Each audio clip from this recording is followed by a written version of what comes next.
Ce jour-là, pas de danger particulier. Le drapeau vert est tissé, la baignade est autorisée et surveillée entre les deux fanions bleus. Mais les conditions sont parfois bien différentes.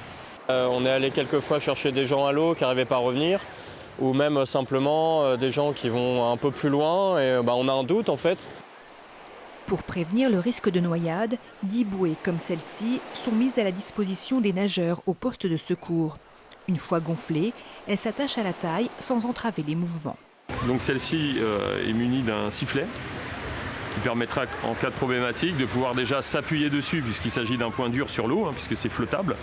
Et bien sûr d'alerter autour de soi que nous rencontrons une problématique en utilisant le sifflet.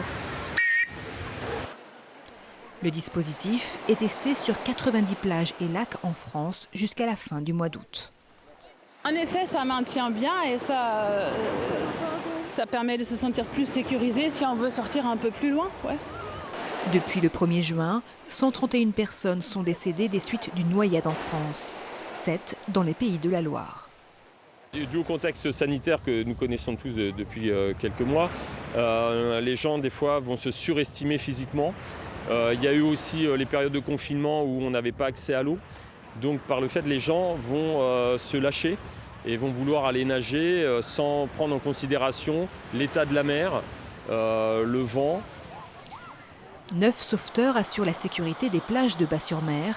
La station balnéaire mise aussi sur l'humour dans sa campagne de communication sur Internet pour prévenir des dangers de l'été.